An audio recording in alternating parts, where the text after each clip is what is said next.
Okay, this is the first video in a series about National Geographic History, the magazine.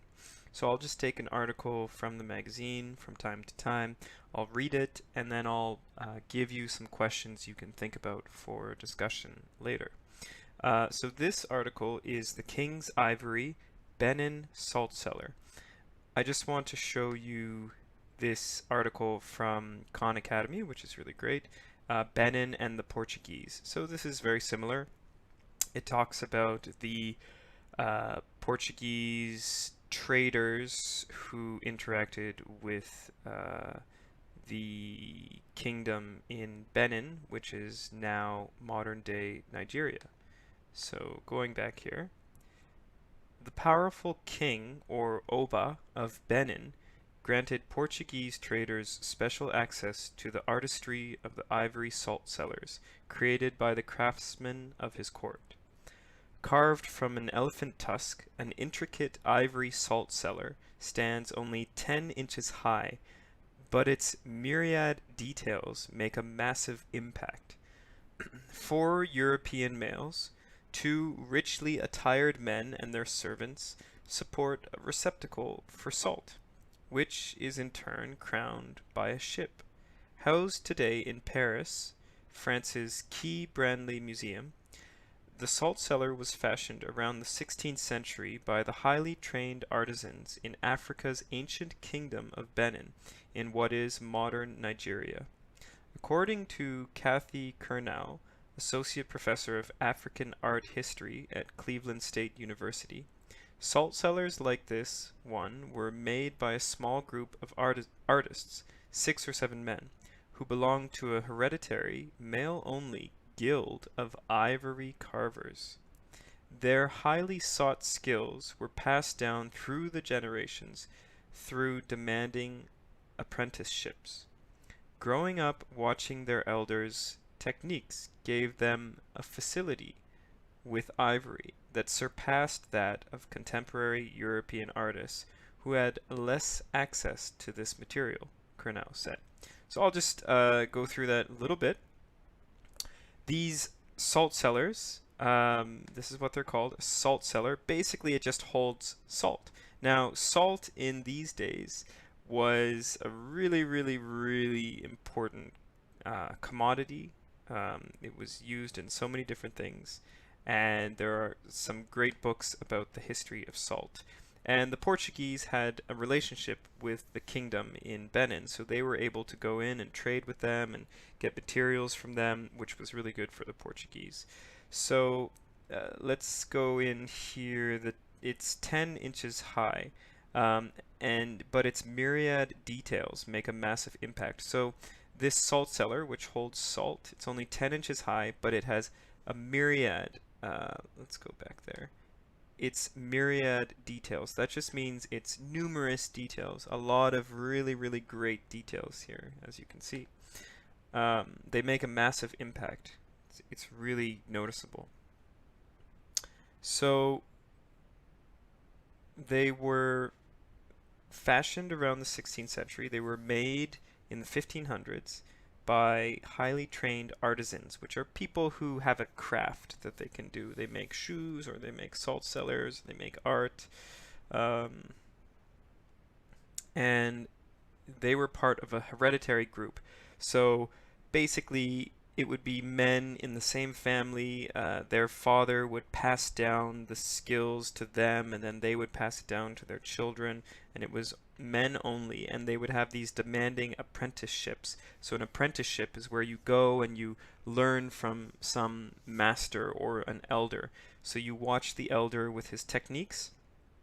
Watching their elders' techniques gave them a facility with ivory. It gave them a facility with ivory, so it gave them a real understanding of how to work with ivory. So that's a great phrase. Gave them a facility with ivory. So it gave them a good understanding. It gave them the kind of ability to work with ivory. And it surpassed that of contemporary European artists. It was better than European artists because they didn't have access to this material.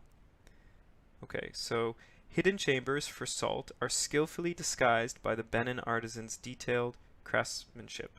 So all these things are just holders for salt, and they're really highly decorated and really intricate.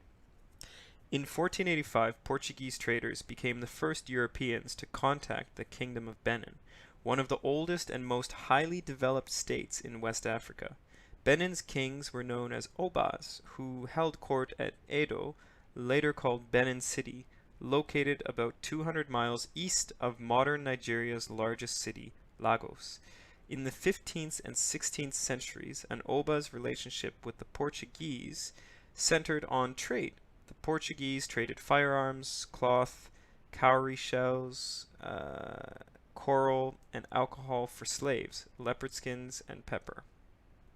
Among the goods the Portuguese also sought were beautiful carved items of ivory made by Benin's artisans.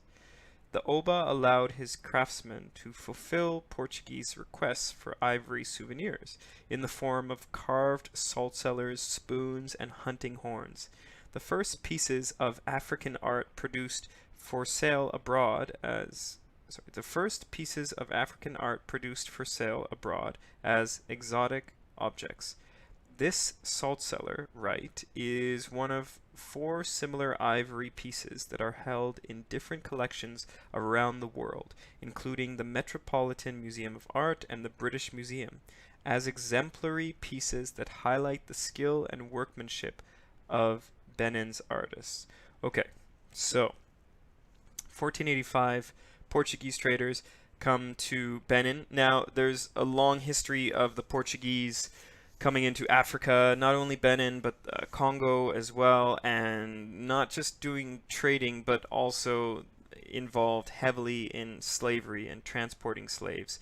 And so that's definitely something to think about when you're reading this. So they were trading and getting these great things, but also this was kind of the beginning of the slave trade, an international slave trade. So Portuguese traded firearms, cloth, cowrie shells, coral, and alcohol for slaves, leopard skins, and pepper. They were trading all these things, and the Oba would allow his craftsmen to give the Portuguese ivory souvenirs, because ivory, like today somewhat, it was still a really highly valued material, and they wanted to have ivory objects. And of course, ivory would come from an elephant's tusks, and we know that that's not something that people condone now, because it causes a lot of problems, and you're killing elephants just to get that material so that you can have some nice souvenir. So this was definitely happening back in those days. And let me just go over here. We have some examples of salt cellars. So crow's nest, a sailor peers from the crow's nest while another climbs up the rigging. The figures are not depicted to scale and appear larger than the boat. So that's a nice design. There's a crow's nest there. They're climbing up. That's where they look out. They're definitely bigger than the boat. It's not to scale, but that's okay. It's still very intricately designed. Really amazing. Caravel, the ship's design is medieval, nothing like the 15th century Portuguese ships. The round anchors are raised, suggesting the artist relied on an illustration. Okay. Then we have some Portuguese figures. Okay. And masters and servants. Okay. Costumes, the master's clothing and weapons get careful attention, reflecting their importance, from the hats and doublets to the embroidered stockings. No detail is ignored. Okay. So a question you could think about is maybe, what influence do you think the Portuguese had on these artisans from Benin? So before the Portuguese arrived, maybe they were making different things. And then when the Portuguese finally arrived, maybe their art changed, because definitely they had to start making art for these new people. They had to make salt cellars that represented the Portuguese. So how do you think the Portuguese influenced their artistic style. That would be a good question to think about. And then kind of the darker side. Um, these things are very beautiful, and yeah, it's nice. They trade all these things, but what is the other side of this? The Portuguese are coming in, they're trading, but they're also taking slaves. They're kind of dividing up land. They tried to colonize a lot of parts of Africa. So another question would be, um, and also they're getting these ivory souvenirs, so which is leading to poaching of elephants, killing of elephants just for the ivory. So another question you could think about is, what are the negative impacts of the Portuguese coming into Africa? And not only that, but what are the negative impacts of any country or big power coming into another country? And yes, doing trade, but then also getting involved in other things like killing animals and taking slaves. So what are the negative impacts of the Portuguese coming into Africa?